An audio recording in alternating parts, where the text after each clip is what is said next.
அன்பு மாணவர்கள் அனைவருக்கும் எனது இனிய வணக்கம்.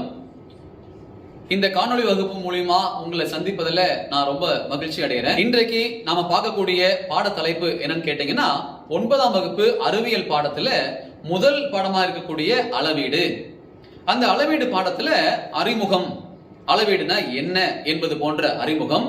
அடுத்ததாக இயற்பியல் அளவுகள் அப்படின்னா என்ன, அலகு என்பது என்ன, அளவுகள்ல இயற்பியல் அளவுகள்ல 2 வகையான அளவுகள் இருக்கு. அடிப்படை அளவுகள், வழி அளவுகள். அதே மாதிரியே அலகு இருக்கு இல்லையா, அதுலயும் அடிப்படை அலகுகள், வழி அலகுகள் இருக்கு. அப்புறம் அலகு முறைகள் என்ன அலகு முறைகள் நாம பின்பற்றிட்டு வந்தோம் இதுவரைக்கும். இறுதியாக நம்ம SI அப்படின்ற அலகு முறையை இப்போ பின்பற்றி வந்து கொண்டிருக்கிறோம் என்பது போன்ற விஷயங்களை இன்று நாம் வகுப்புல பார்க்க போறோம். வாங்க. அளவீடு. அளவீடு அப்படின்றது நமது முதல் பாடம். இந்த அளவீடுல அறிமுகமா நம்ம என்ன சொல்ல போறோம் அப்படின்னு பாத்தீங்கன்னா, அளவீடு அறிவியல் படிக்கக்கூடிய அனைவராலும் படிக்கக்கூடிய அடிப்படையான ஒரு அமைப்பு முறை அளவீடு.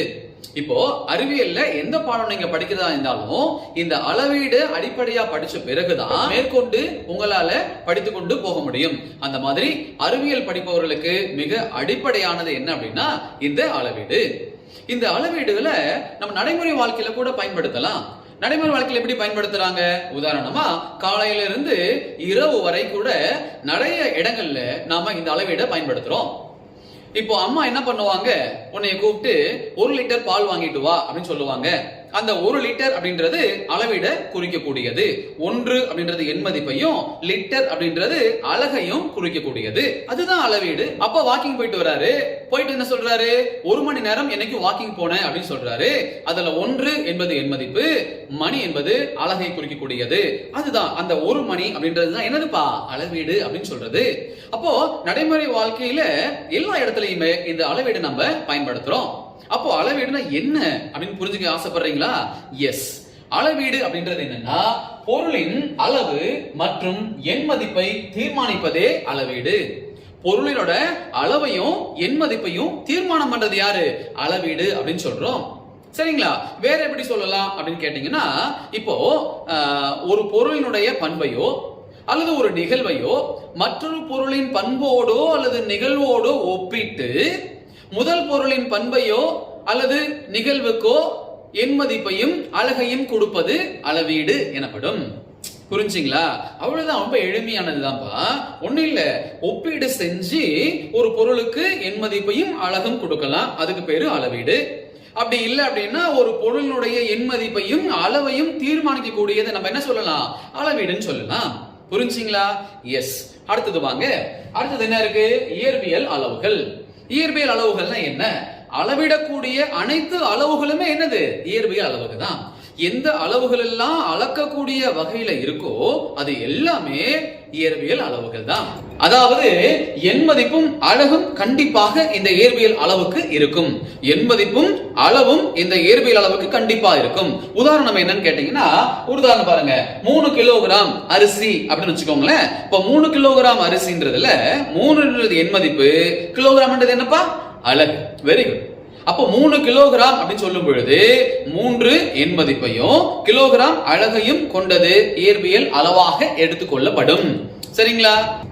அடுத்தது இந்த இயற்பியல் அளவுகள் 2 வகை இருக்குடாக்கன்னு. முதல் வகை என்ன அப்படின்னா அடிப்படை அளவுகள். அடிப்படை அளவுகள். இரண்டாவது வகை வழி அளவுகள். அடிப்படை அளவுகள்னா என்ன? இந்த அடிப்படை அளவுகளை வேற எந்த அளவுகளை கொண்டும் உங்களால அளக்க முடியாது. வேற எந்த அளவுகளை கொண்டும் இந்த அளவுகளை கொண்டு வர முடியாது. அந்த மாதிரி அளவுகளை நம்ம அடிப்படை அளவுகள்னு சொல்லுவோம். என்ன உதாரணம் நீளம், நிறை, காலம் போன்றவை நம்ம உதாரணமாக சொல்லலாம். அடுத்ததாக என்ன இருக்கு? வழி அளவுகள். இது ரொம்ப ஈஸி. எப்படி சொல்றீங்களா? இந்த வழி அளவுகளை வேறு அளவுகளை கொண்டு நாம் இந்த வழி அளவுகளை கொண்டு வர முடியும். மற்ற அளவுகளை பயன்படுத்தி வழி அளவுகளை கொண்டு வர முடியும். இவ்வாறு பிற அளவுகளை பயன்படுத்தி ஒரு அளவு முறையை கொண்டு வர முடியும் என்றா அதுங்கள எல்லாம் என்ன சொல்லுவாங்க? நம்ம வழி அளவுகள் அப்படின்னு சொல்லுவாங்க. உதாரணம் பரப்பளவு, கன அளவு. இப்போ பரப்பளவு அப்படின்னா என்ன சொல்லுவீங்க? நீளம் இன்டு அகலம்னு சொல்லுவோம். ஆமா தானே? அப்போ நீளத்தையும் அகலத்தையும் நம்ம சொல்லலாம், அல்லது அதை ரெண்டையும் பெருக்கி வரக்கூடிய மதிப்பு பரப்பளவுன்னு சொல்லலாம். சோ நீளத்தையும் அகலத்தையும் கொண்டும் பரப்பளவை நாம் கொண்டு வர முடியும். இவ்வாறு பிற அளவுகளை கொண்டு இந்த அளவை நாம் கொண்டு வர காரணத்தினால இதை நம்ம வழி அளவுகள் அப்படின்னு சொல்றோம். புரிஞ்சுங்களா? Very good. அடுத்ததாக அழகு. அழகு அப்படின்றது என்னன்னு கேட்டீங்கன்னா, ஒரு படித்தரமான அளவை தான் அழகுன்னு சொல்றோம். படித்தரமான அளவு, ஸ்டாண்டர்டான ஒரு ரெஃபரன்ஸ். இந்த ஸ்டாண்டர்ட் ரெஃபரன்ஸ், படித்தரமான அளவை நம்ம என்ன சொல்றோம்? அழகுன்னு சொல்றோம். அதாவது இன்னும் புரியும்படி சொல்லணும் அப்படின்னா, தெரியாத ஒரு அளவுடன் ஒப்பிடக்கூடிய படித்தரமான அளவை நம்ம அழகு அப்படின்னு சொல்லலாம். இன்னும் தெளிவா தெரிஞ்சுக்கணும் அப்படின்னு நீங்க நினைச்சீங்கன்னா, அழகுன்றது மரபின்படி ஏற்றுக்கொள்ளப்பட்ட எண் மதிப்பு கொண்ட அளவை நம்ம என்ன சொல்லலாம்? அழகு அப்படின்னு சொல்லலாம். புரிஞ்சுங்களா? அவ்வளவுதான்டா கண்ணு. இந்த அழகுல உதாரணம் சொல்றேன் பாருங்களேன். இப்ப 10 அடி அப்படி சொல்றோம்னு வச்சுக்கோங்களேன். 10 இன்டு 1 அடின்னு எழுதலாமா? 10 அடிய.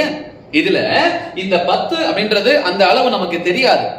இந்த ஒரு அடியை தான் ஒப்பீடு செஞ்சு ஒரு அடி போல 10 மடங்கு, அதனால் அது 10 அடி நீளம் அப்படின்னு ஒரு அளவை நம்ம நிர்ணயம் செய்வோம். இந்த ஒரு அடி என்பதுதான் அந்த தெரியாத அளவோட ஒப்பீடு செய்யக்கூடிய படித்தரமான அழகு. அதனாலதான் நம்ம என்ன சொல்றோம்? இத அழகுன்னு சொல்றோம். புரிஞ்சுங்களா? எஸ். அடுத்தது என்ன இருக்கு? அழகினுடைய வகைகள். ஒரு 2 வகைகள் இருக்குப்பா அழகுல. அதே போலதான் அடிப்படை அழகு, வழி அழகு, 2 வகை இருக்கு. அடிப்படை அழகு அப்படின்னா அடிப்படை அளவுகள் பார்த்தோம்ல, நம்ம அந்த அடிப்படை அளவுகளை அளக்கக்கூடிய அழகு, அதுதான் என்னதுன்னா அடிப்படை அழகு. உதாரணம் மீட்டர், கிலோகிராம். இது அடிப்படை அழகு. வேறொரு அழகினை கொண்டு இந்த அழகினை உருவாக்கவே முடியாது. அதனால இது நம்ம அடிப்படை அழகு அப்படின்னு சொல்றோம். அடுத்தது என்ன இருக்கு? வழி அலகு. வழி அலகு அப்படின்னா என்னன்னா, அங்க வழி அளவுகள் பார்த்தோம் இல்லையா, அந்த வழி அளவுகளை அளப்பதற்கு பயன்படுத்தக்கூடிய அலகு முறைகள், அத வழி அலகுன்னு சொல்லுவோம். உதாரணம் மீட்டர் ஸ்கொயர், மீட்டர் கியூப், அதெல்லாம் சொல்லலாம். இப்ப இந்த வழி அலகு அப்படின்னு சொல்லும் பொழுது பிற அலகுகளை கொண்டு இந்த அலகுகளை உருவாக்க முடியும். அதனால் இதை நம்ம என்ன சொல்லலாம்? வழி அலகு அப்படின்னு சொல்லலாம். ஒண்ணும் இல்லப்பா, உருவாக்க முடியல, பிற அலகுகளை கொண்டு உருவாக்க முடியலன்னா அடிப்படை அலகு, பிற அலகுகளை கொண்டு உருவாக்க முடியும் அப்படின்னா வழி அலகு. சரியா? அடுத்ததா பார்க்க போறது அலகு முறைகள். அதாவது 2ஆம் உலகப் போருக்கு முன்பா பாத்தீங்க அப்படின்னா பலதரப்பட்ட மக்கள் பல நாடுகள்ல பலவிதமான அழகு முறைகளை பயன்படுத்திட்டு இருந்தாங்க. 2ஆம் உலக போருக்கு பின்புதான் ஒரு குறிப்பிட்ட ஒத்த கருத்துடைய அழகு முறைக்கு வந்தாங்க. அப்போ முன்பு பயன்படுத்திய அழகு முறைகள் என்ன என்ன அப்படின்னு பாத்தீங்கன்னா, CGS அழகு முறை, FPS அழகு முறை, MKS அழகு முறை அப்படின்ற 3 அழகு முறைகளை வேற வேற நாட்டுல பயன்படுத்திட்டு இருந்தாங்க. ஒவ்வொன்றா சொல்லித்தரேன், கவனிங்க. CGS அப்படின்னா C centimetre, G gram, S second, தமிழ்ல வினாடி அப்படின்னு சொல்லுவோம். அடுத்தது FPS, F ஃபுட், தமிழ்ல அடி, P பவுண்ட், S செகண்ட், தமிழ்ல வினாடி அப்படின்னு சொல்லுவோம். அடுத்தது என்ன இருக்கு? MKS, M metre, K kilogram, S second, second Tamil என்ன சொல்லுவீங்க? வினாடி அப்படின்னு சொல்லுவீங்க. அப்போ இந்த காலத்திற்கும் அப்புறம் நிறைக்கும் அதன் பிறகு நீளத்திற்கும் இந்த மாதிரி வேறு வேறு அழகு முறைகளை பயன்படுத்திட்டு இருந்தாங்க. 1960, அதாவது 2ஆம் உலகப் போருக்கு பிறகு பாத்தீங்க அப்படின்னா, அந்த பிரான்ஸ்ல இருக்கக்கூடிய பாரிஸ் என்ற அந்த நகரத்துல ஒரு கூட்டம், ஒரு மாநாடு நடக்குது. அந்த மாநாட்டுக்கு பேர் என்னன்னா எடைகள் மற்றும் அளவுகளுக்கான பொது மாநாடு. அந்த மாநாட்டுல எல்லாரும் முடிவு பண்ணி ஒத்த அழகு முறையை கொண்டு வரலாம் அப்படின்னு ஒரு அழகு முறையை கொண்டு வராங்கப்பா. அந்த அழகு முறை பன்னாட்டு அழகு முறை அப்படின்னு சொல்லுவாங்க. அதுதான் SI அழகு முறை. இந்த SI அழகு முறை அப்படின்னா என்னன்னா, சிஸ்டம் டி இன்டர்நேஷனல். இதனுடைய எக்ஸ்பான்ஷன் என்ன தெரியுமா? சிஸ்டம் டி இன்டர்நேஷனல் அப்படின்றதுதான் இதனுடைய எக்ஸ்பான்ஷன். அனைவராலும் ஏற்றுக்கொள்ளப்பட்ட ஒரு அழகு முறை, மேம்படுத்தப்பட்ட நவீனமயமான ஒரு அழகு முறை, அனைவராலும் ஏற்றுக்கொள்ளப்பட்டது. அடுத்தது முக்கியமான விஷயம் என்ன தெரியுமா? அடிப்படை அளவுகள், வழி அலகுகள் இதுலயும் உண்டு. 7 அடிப்படை அலகுகள் இதுல இருக்குப்பா. எத்தனை அலகு இருக்கு? 7 அடிப்படை அலகுகள் இருக்கு. அதை கொண்டு வழி அலகுகள், நிறைய வழி அலகுகள் நம்ம கிட்ட இருக்கு. இது என்ன சிறப்பம்சம் அப்படின்னா, இந்த அடிப்படை அலகுகளை கொண்டு வழி அலகுகளை நாம் எளிதாக உருவாக்க முடியும். இதுதான் SI அலகு முறையினுடைய சிறப்பம்சங்கள். இப்போ நம்ம என்ன பண்ண போறோம்? இந்த SI அலகு முறையில அடிப்படை அலகுகள் யாவை, வழி அலகுகள் யாவை அப்படின்றதெல்லாம் நாம இப்போ பார்க்க போறோம். பார்க்கலாமா மாணவர்களே? இந்த அட்டவணையை பாருங்க. அடிப்படை அளவுகளும் அவற்றின் அலகுகளும் அப்படின்னு கொடுத்திருக்காங்களா? இதுல முதல்ல பாருங்க, அடிப்படை அளவு என்னென்ன இருக்கு? நீளம், நிறை, காலம், வெப்பநிலை, மின்னோட்டம், ஒளிச்செறிவு, பொருளின் அளவு ஆகிய 7 தான் அடிப்படை அளவு. நல்லா ஞாபகம் வச்சுக்கணும். அடுத்ததாக பாருங்க, நீளம், அதனுடைய அலகு மீட்டர், குறியீடு எம். நிறை, அலகு கிலோகிராம், குறியீடு கேஜி. காலம், அலகு வினாடி, குறியீடு எஸ். வெப்பநிலை, அலகு கெல்வின், குறியீடு கே. மின்னோட்டம், அலகு ஆம்பியர், குறியீடு ஏ. ஒளிச்செறிவு, அலகு கேண்டிலா, குறியீடு சிடி. பொருளின் அளவு, அலகு மோல், குறியீடு MOL. அடுத்ததாக நாம் பார்க்க இருப்பது அடுத்த அட்டவணை, வழி அளவுகளும் அவற்றின் அலகுகளும். அட்டவணையை பாருங்க. சில வழி அளவுகள் உங்களுக்கு புரிதலுக்காக கொடுக்கப்பட்டிருக்கின்றன. பரப்பு, பருமன், அடர்த்தி, திசைவேகம், உந்தம், முடுக்கம், விசை, அழுத்தம், ஆற்றல், வேலைன்னு கூட அதை சொல்லலாம். அடுத்து பரப்பு இழுவிசை. இப்போ ஒவ்வொன்னா பார்ப்போம். பரப்பு, அதனுடைய வாய்ப்பாடு நீளம் இன்டு அகலம், அதனுடைய அலகு மீட்டர் ஸ்கொயர். இரண்டாவதா இருக்கிறது பருமன், வாய்ப்பாடு நீளம் இன்டு அகலம் இன்டு உயரம், அலகு மீட்டர் கியூப். மூன்றாவதாக இருப்பது அடர்த்தி, அதனுடைய வாய்ப்பாடு நிறை பை பருமன், அலகு கிலோகிராம் பை மீட்டர் கியூப்.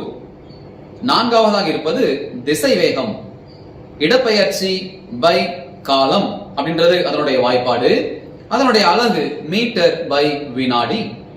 ஐந்தாவதாக இருக்கிறது உந்தம், அதனுடைய வாய்ப்பாடு நிறை பெருக்கல் திசைவேகம், அதனுடைய அலகு கிலோகிராம் மீட்டர் பர் வினாடி. ஆறாவதாக இருப்பது முடுக்கம், அதனுடைய வாய்ப்பாடு திசைவேகம் பை காலம், அதனுடைய அலகு மீட்டர் பை வினாடி ஸ்கொயர். ஏழாவதாக இருப்பது விசை, அதனுடைய வாய்ப்பாடு நிறை இன்டு முடுக்கம், அதனுடைய அலகு தெரியுமா? 2 வகையான அலகுகள் இருக்குப்பா. கிலோகிராம் மீட்டர் பை வினாடி ஸ்கொயர்னு சொல்லலாம், இல்லனா நியூட்டன் அப்படின்னு சொல்லலாம். எட்டாவதாக இருப்பது அழுத்தம், அதனுடைய வாய்ப்பாடு விசை பை பரப்பளவு, அலகு நியூட்டன் பை மீட்டர் ஸ்கொயர் அப்படி சொல்லலாம், இல்லனா பாஸ்கல் அப்படின்னு சொல்லலாம். ஒன்பதாக இருப்பது ஆற்றல் அல்லது வேலைன்னு சொல்லுவோம், அதனுடைய வாய்ப்பாடு என்ன தெரியுமா?